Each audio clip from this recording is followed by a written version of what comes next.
Welcome to Season 2, Episode 1 of Pack the Rod podcast, brought to you by the Hoosier Network.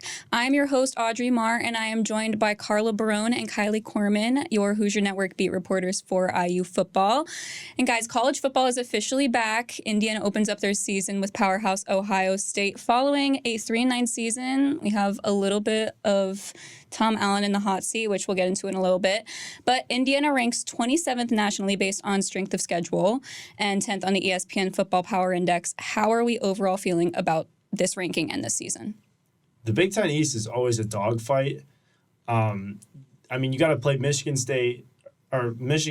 Penn State, and Ohio State every year, automatic. And for a team that's Indiana with the most losses of any D1 program ever that happened last year, it's always a hard one, even with those 3 games alone. So you take away those 3 games, you got 9 other games. They usually lose those games. Every time, or whatever they won a couple of years ago, it was like since 1980, whatever.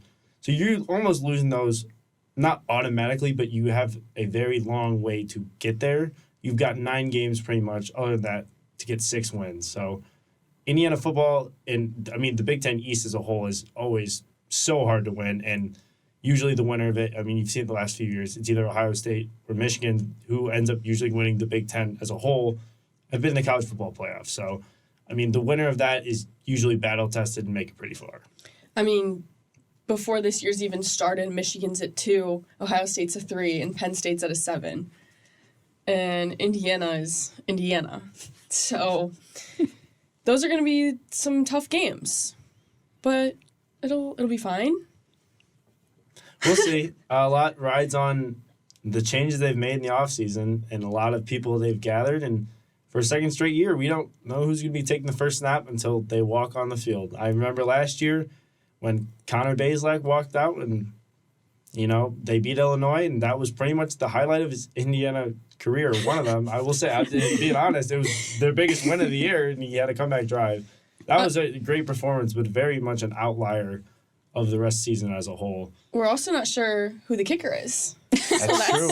That's fun. Another position battle that we just don't know the answer There's to. been a lot of position battles this fall camp. I think just about every single room has had a position battle. And that's good because it creates competition necessarily that the team probably needs. Yeah. In areas like, wide receiver or corner that maybe aren't solidified all the way through, and trying to find those second, third guys is going to be pretty hard unless there's competition against one another.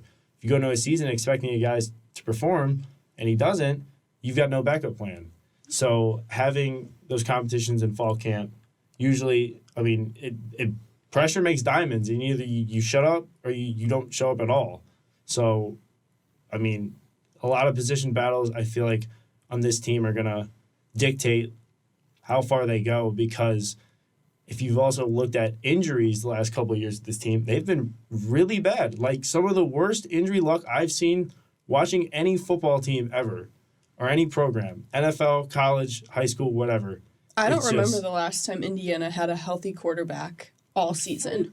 Honestly, I couldn't tell you either. Even in 2020 when they had their magical season, you forget, I guess people don't forget, but Penix tore his ACL, and then Tuttle came in, got hurt in the bowl game, and you got, I don't even remember who took snaps for the bowl game against Ole Miss, and it was just a completely different team.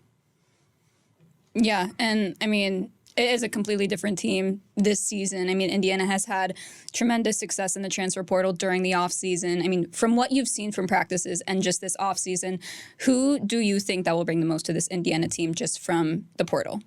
I think a lot of the big plays are going to come from transfers on both sides of the field. The defense, Andre Carter, Philip Liddy, Marcus Burris, these guys are all huge. They're a lot bigger than what Indiana's used to, and that's what they need. I'm excited for these guys. I think from what I've seen from practice, from what the coaches have been saying, from what other players have been saying, the transfer portal did good on the defense. Mm-hmm. Allen's talked about a ton about the impact of even Andre Carter just on the defensive line. He's talked about... captain. Yeah, as a transfer. He's talking a lot about how he's never had a room this big, this quick, and how much they're going to impact the plays on the field. They didn't do particularly well with running backs or pressuring the quarterback last year, So adding all these guys in, and I'm sure he's going to build more of his game plan around Aaron Casey. He really not much of a pass rusher, but I assume maybe in some packages they'll use him, his strengths to their scheme. But I think a lot of the transfers, especially the defense, is going to change. He's talked about it a ton this offseason about how the defensive line looks night and day compared to last year. It's a completely new team, for sure.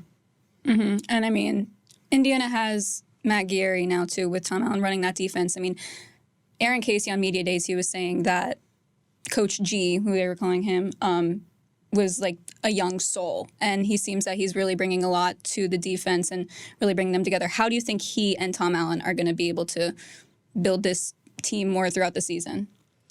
I've talked to Noah Pierre and Aaron Casey a lot between media days and camp, and everyone really likes him. Whenever you bring him up, they all have a smile on their face, and you can just tell that they're confident in his abilities. And I think it's elevated themselves just having someone that they could trust this much. And I think it was Aaron Casey, maybe Noah touched on it too, saying it looks a lot like the 2020 defense. I don't know how much faith I have in that. That's great. But that might be a little bit of a stretch. I'm just going to throw that out there. But the defense seems happy with him. They seem happy with themselves. I think they're taking the right steps. To play devil's advocate with the 2020 comparison, I kind of see it, but some of them I feel like are little stretches. But if you go to 2020, you've got Tywan Mullen as your captain, whatever. I don't even know if he's captain then, but he's one of the leaders in the defense, leader of the secondary. This year, you've got Noah Pierre, who actually is a captain. And then you go to the other team, you've got Micah McFadden, who played for the Giants, and then now you have Aaron Casey. So the strengths are similar, but there's a lot more things that I feel like have to go in IU's favor. Injuries, scheme. I mean, people have kind of figured out the Indiana defense, or at least what Tom Allen had in 2020. So maybe bringing in Coach G might help with, I mean, you always need a guy as the head coach. You're always just kind of like, this is the way we're doing it. I create the culture, whatever. And I'm not saying he's like a dictator or anything, but it's always nice to have a guy in your ear being like, maybe we should do it this way. So maybe that helps with schematically just changing things up, because at times last year, Indiana's defense, like if you would have told me that the head coach was a defensive-minded head coach, I would have been baffled. Cincinnati, I mean, they had 30 points almost by halftime. Yeah. I think Tom Allen has really taken a step back, though, and he's acknowledged that what was working isn't working anymore, and it's time for new ideas. And he wants more. He wants more of that head coach role more than the defensive. So you can keep going into that. But he's been talking about how he's been in every single quarterback meeting, which hasn't always been the case. He's been a lot more involved in other parts of the team and other parts in the field, which I think a head coach should. That's how they should be. But there's definitely changes in this team. And I mean, obviously, we talked about the transfer portal and we talked about defensive. I mean, who, as the team, on the team as a whole, who do you think will have the breakout season for Indiana? Honestly, it's got to be, if I feel like who has the most breakout potential would be, I hate to say it, Taven Jackson. If he takes the position and he runs with it. Now, we can go, this podcast will be recorded and he not even start the game on Saturday. But I will tell you right now, he will start a game this year, whatever happens, he's going to start eventually. So whether he has the breakout season and it starts on Saturday or it starts in October, who knows? But, I mean, he's played with better players in the past, so he's going to have to probably do more with less than in high school when he had a lot of, I mean, he was on a team that had over 10 D1 athletes, so he's going to have to do more with less now at IU. But breakout season-wise, I mean, if he has a breakout season, I would say the quarterback position is the X factor of this team, and it was last year pretty much. And it started off well. That could be the case for any team. They need it more than most, I feel like, because their defense is a question mark as much as their quarterback is. So if one of those two is good, it's going to change. But if you have a guy on offense can't really do anything and good defense, it can only get you so far. But if you have a quarterback that can sling the ball and they can score 40 points a game, they can allow 42 and be fine. I have no idea who the breakout player is going to be. Taven Jackson absolutely has the potential. Mm-hmm.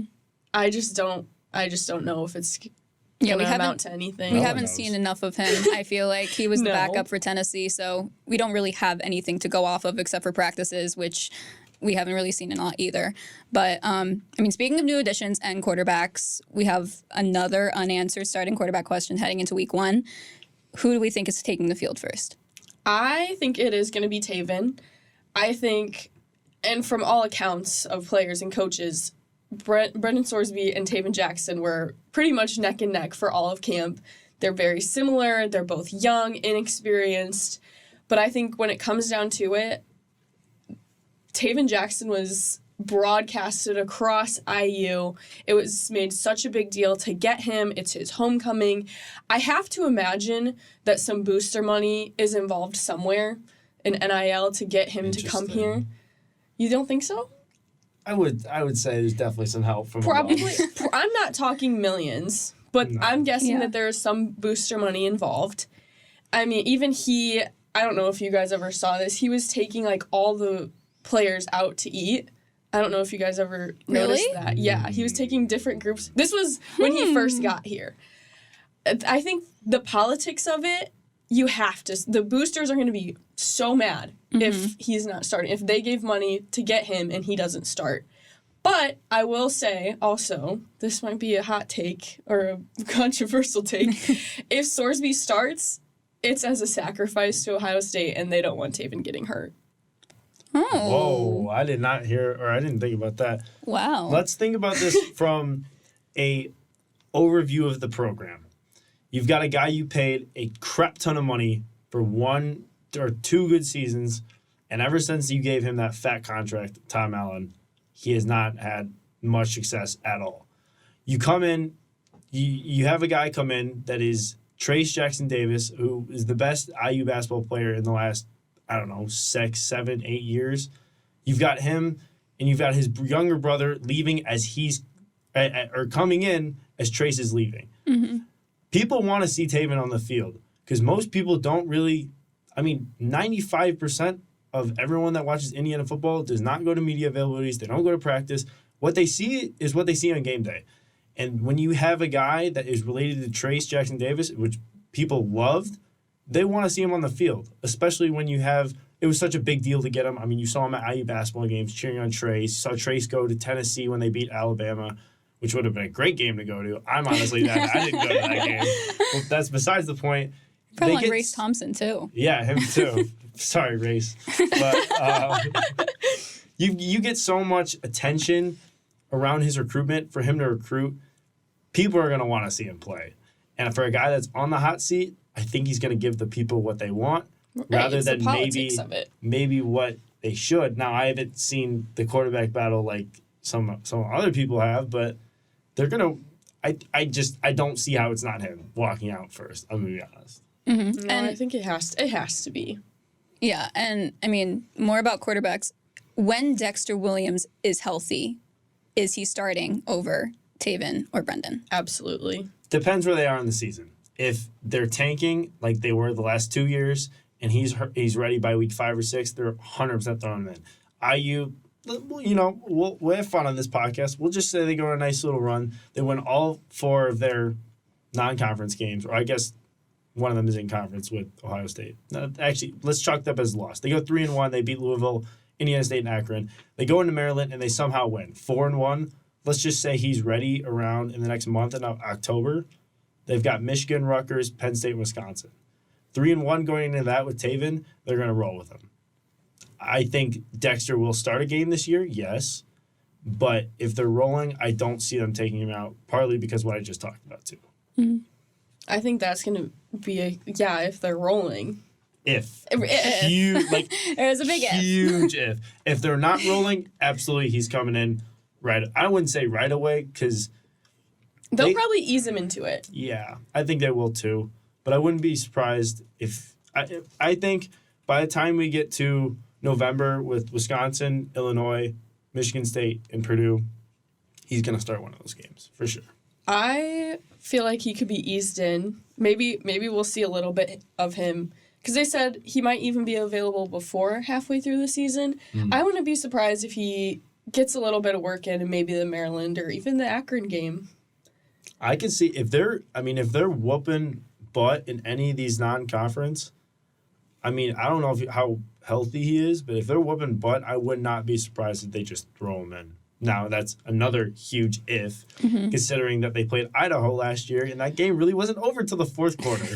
And they paid him $1 million to come and play them, and that game was not that far. I do think that there are some winnable games on this schedule, but I don't remember IU really winning by a landslide in any of them.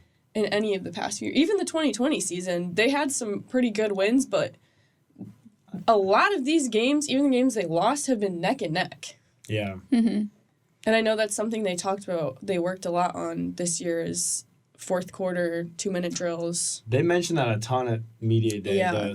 The emphasis that, I don't know what they said, 8 or 9 of their games were decided in the fourth by a score less in the fourth. I mean, as for as bad as this team was, they did hang in a lot of games and just blew it at the end. This team has so much talent and so much potential. I don't know, maybe it's just because I want to be hopeful, but you want to build up the hype. But I feel like there is potential there. I mean, what I noticed at Big Ten Media Day, walking around, standing next to all these guys from Penn State, Ohio State, they are huge. They're monsters. Yeah. And Indiana, they just aren't that big. I mean, I'm 6 foot and I'm about the same height as a lot of these guys, and you can practice as hard as you want, you can hit the weight room as hard as you want, but you cannot make yourself grow anymore. I feel like You're that's telling me. I feel like that's where they can't compete. But I do think there's talent and there's potential. They're a hardworking team. Yeah, I mean, along with what Carlo said, I don't think that they'll throw Dexter in to start ever. I don't not ever, obviously. But when he's first healthy, I think they'll throw him in third, fourth quarter against Akron. And I don't think that they'll throw him into conference play. I think they want to start non-con first. But I don't know. We'll see. But a big question this offseason has been Tom Allen's job security. And if Indiana isn't able to deliver this season, I mean, what are you guys thinking? How many wins do you think Indiana needs to keep Tom Allen's job security out of the question?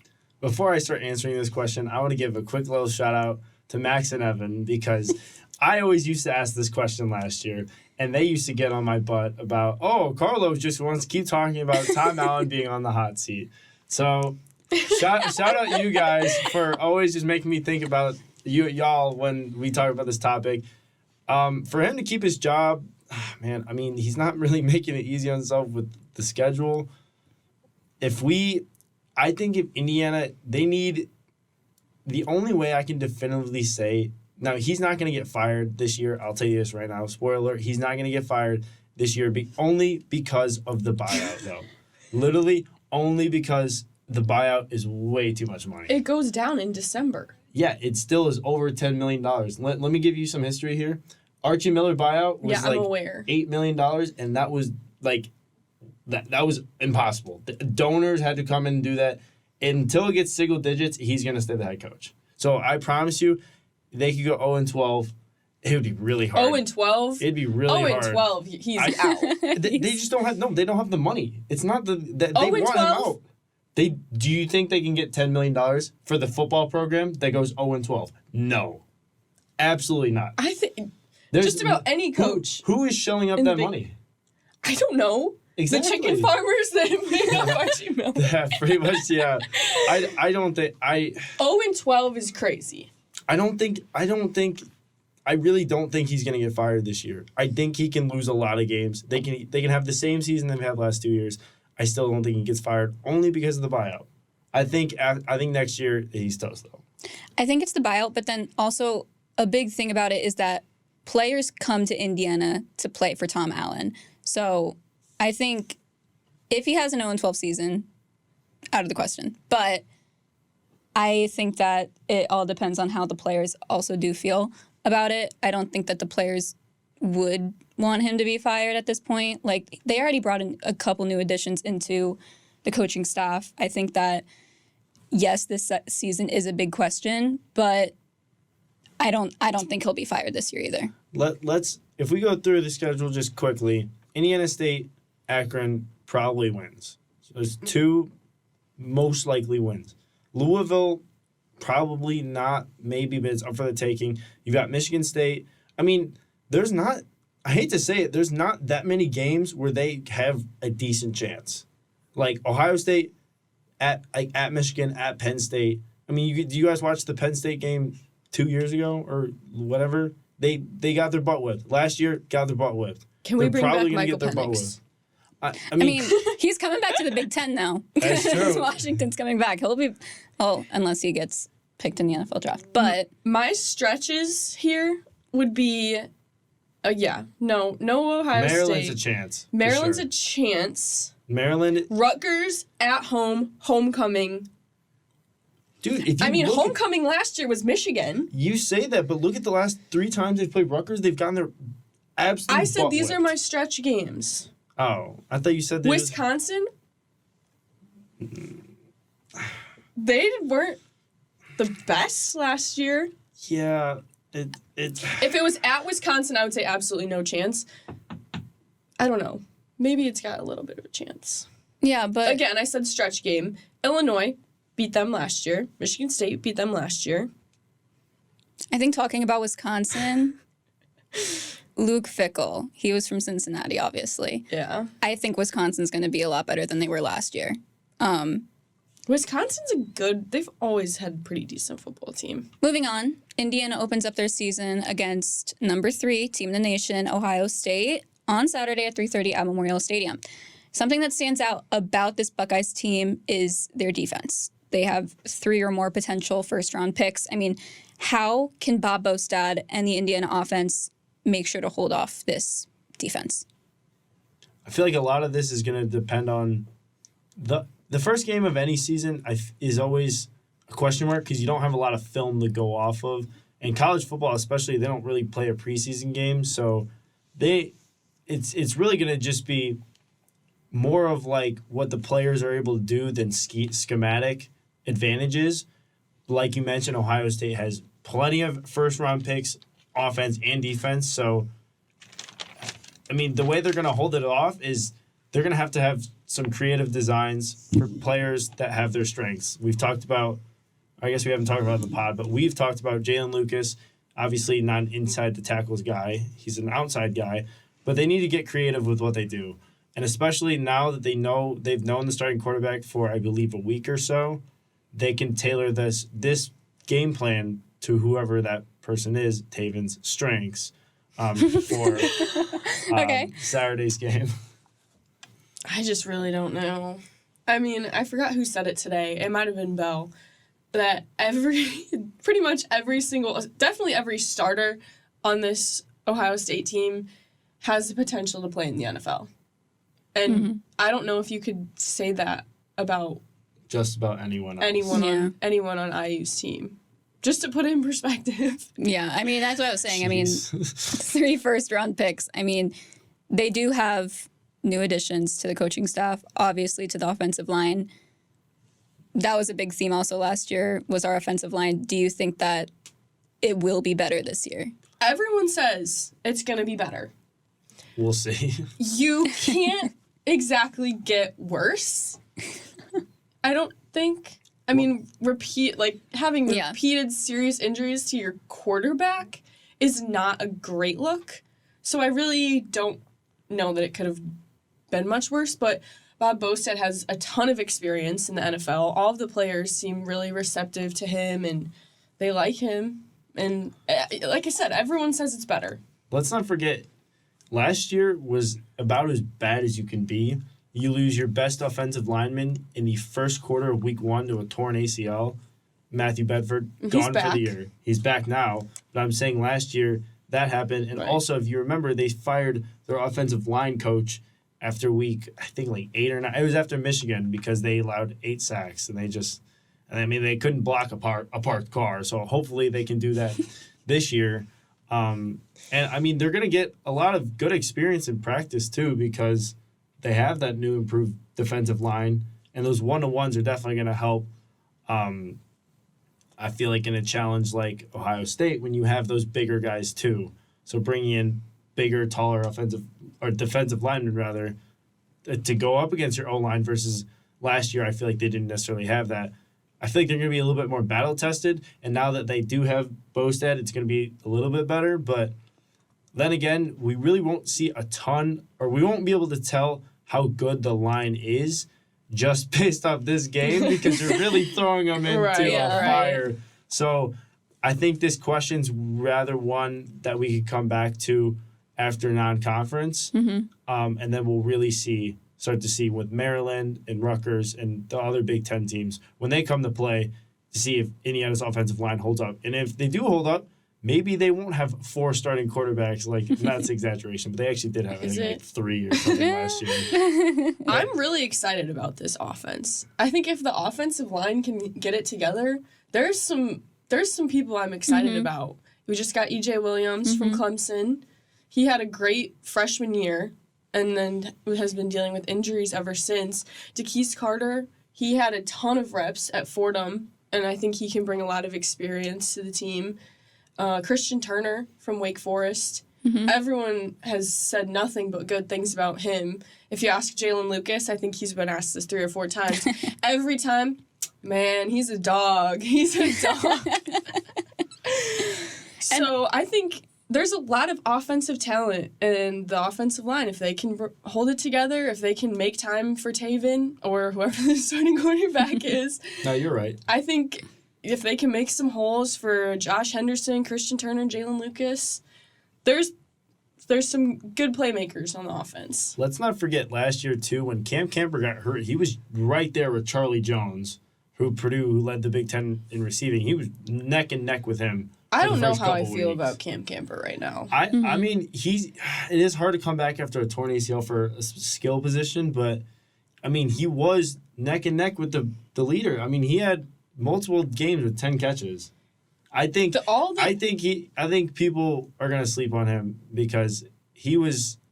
I mean, the start of last year he was really good, and then people started game planning for him, so he started to go off. And then at Rutgers he got hurt, but it's gonna. I mean, would you say he's the bona fide number 1 right now? Right now, yeah. No. Who would you say? He has been wearing a no contact jersey up until last week. Someone asked him this morning, would you say that you're close to 100%? And he said no. He just started getting hit, and he said he was sore, didn't feel great. He still needs some time. And I think, I would guess for the first 2, 3, 4 games, he's going to be taking limited reps because you don't want him hurt. You don't want him re-injuring anything. And I don't know, like, from what he was displaying, it doesn't seem like he feels that he's ready, and that can be the most important thing. Mental barrier. Right. Yeah. Or, I mean, even if, I'm sure he is probably still hurting, but all the injury talk has been on Dexter, which obviously he had a devastating knee injury. I'm surprised that there hasn't been more talk about Cam Camper because I've seen Dexter do more than him. I mean, obviously 2 very different positions, but I don't know. I don't think he's ready to get just thrown right back in. He's definitely not 100%, and he said so himself.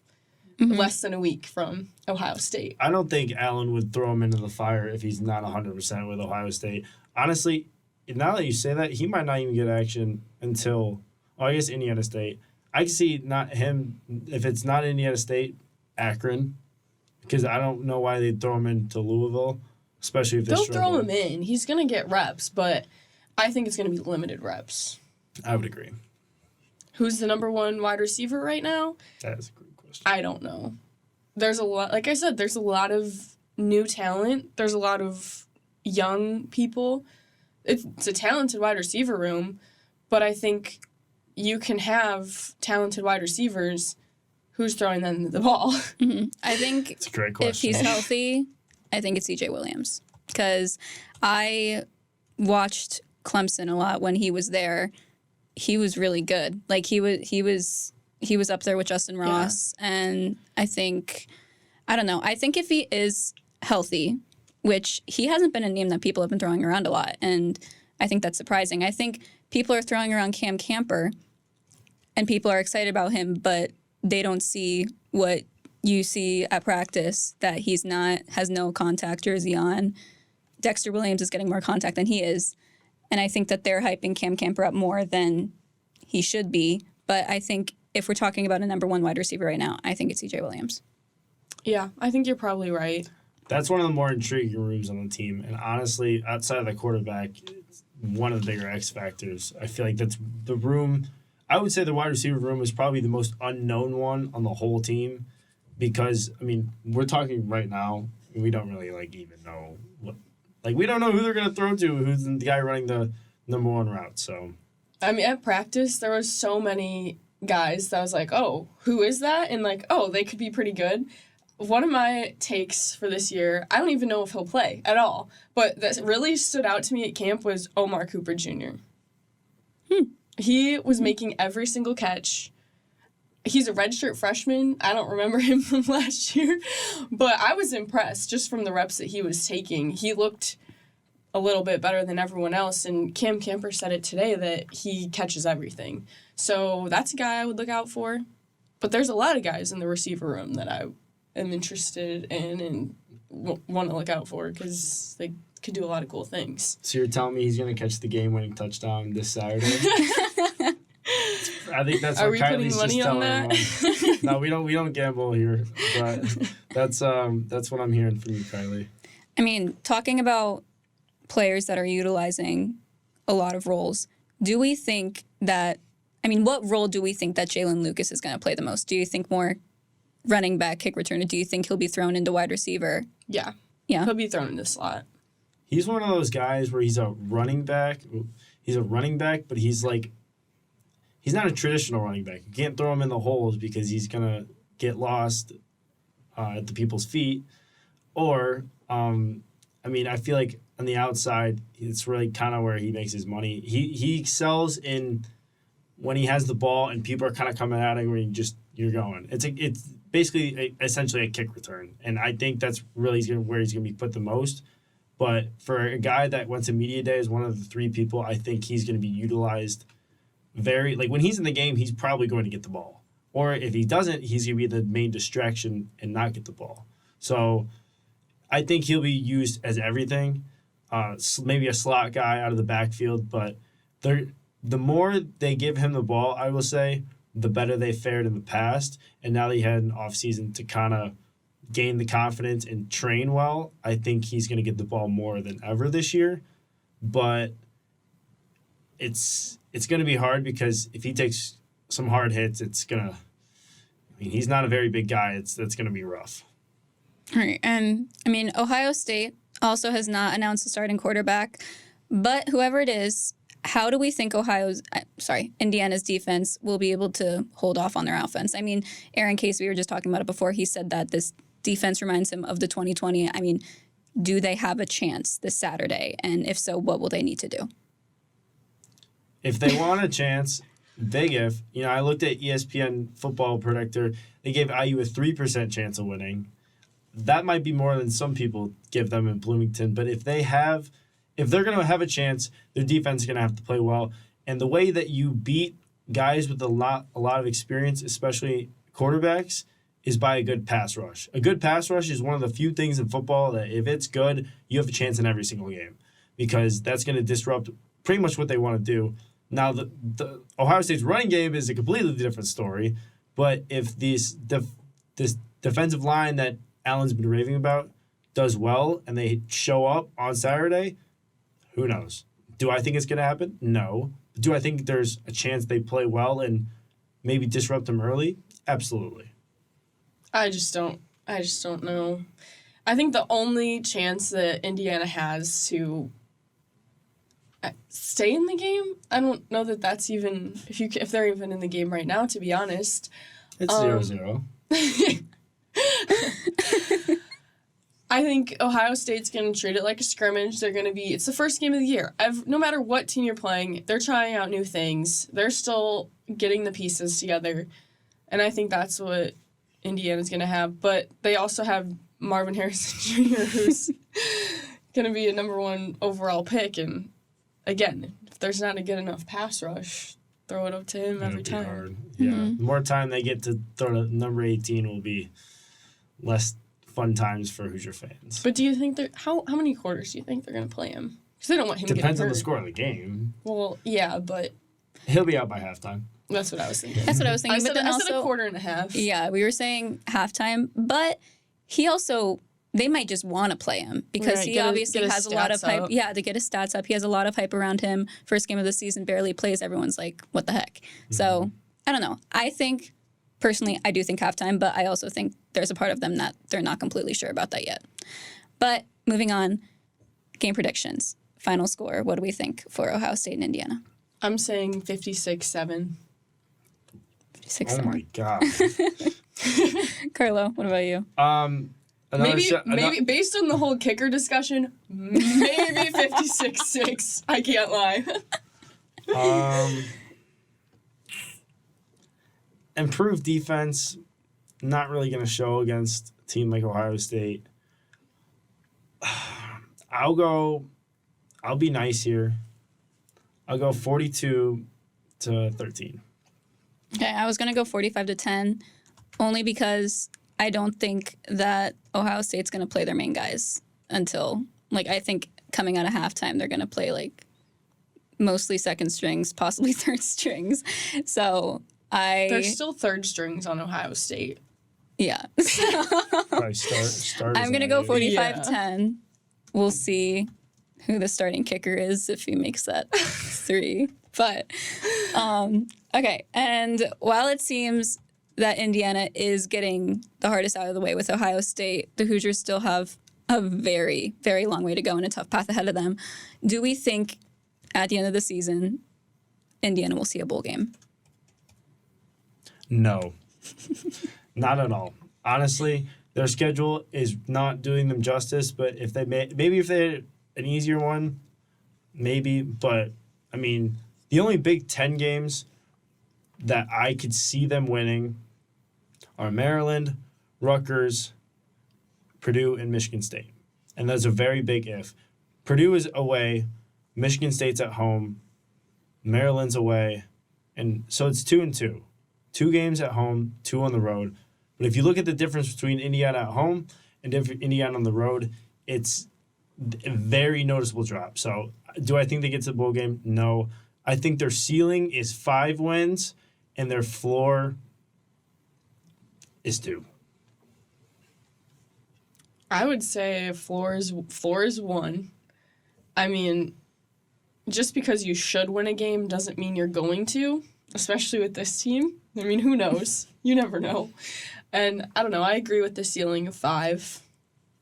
Getting just close enough to reach a bowl game, but not. That seems pretty on character. That would be hard. That would be pretty hard because they got some tough competition.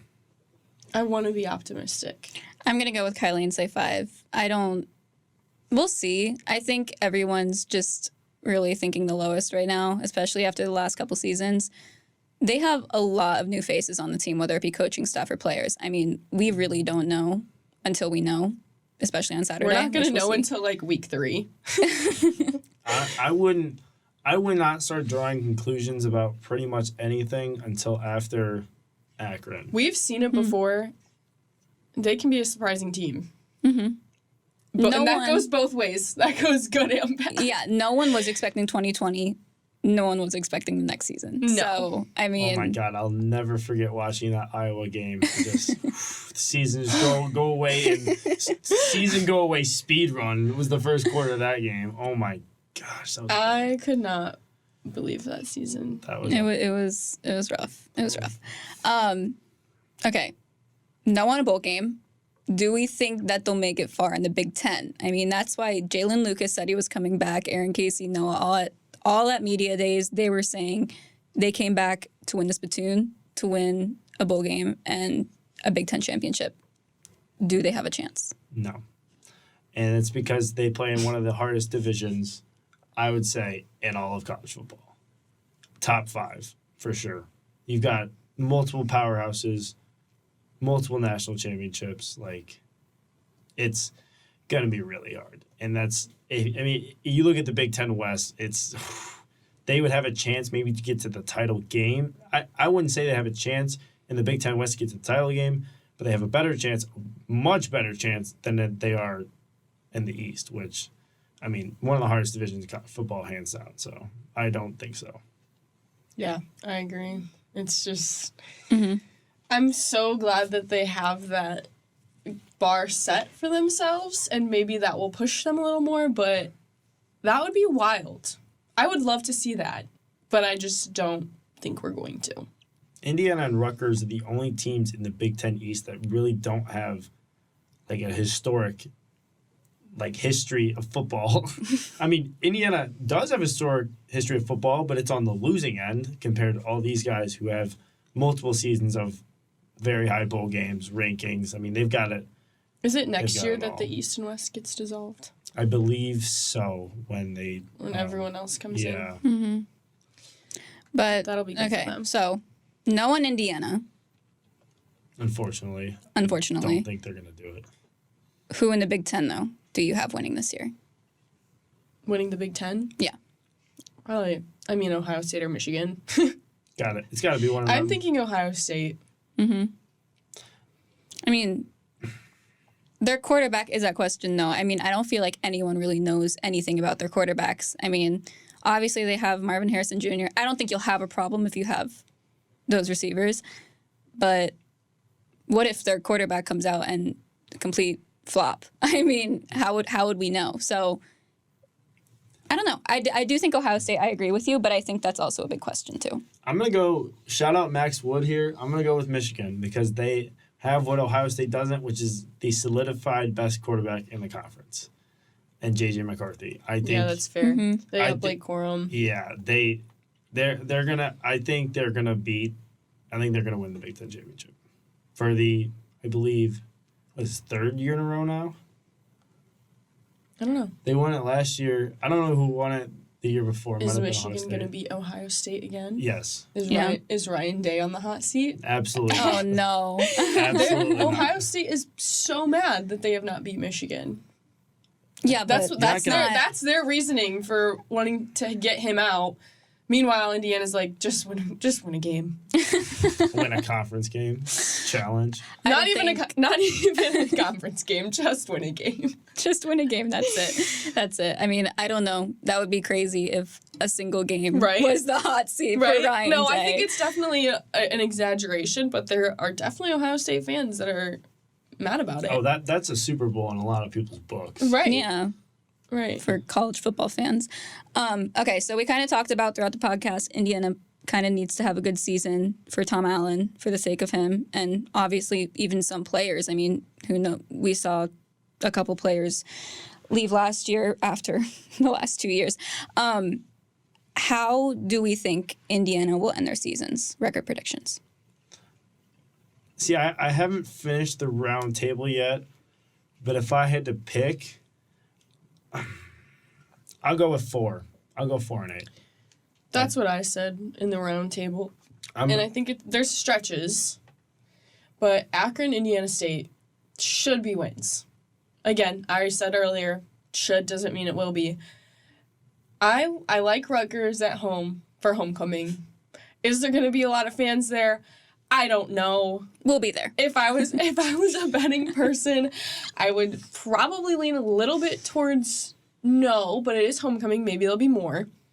And Louisville is not, I'm not writing that off.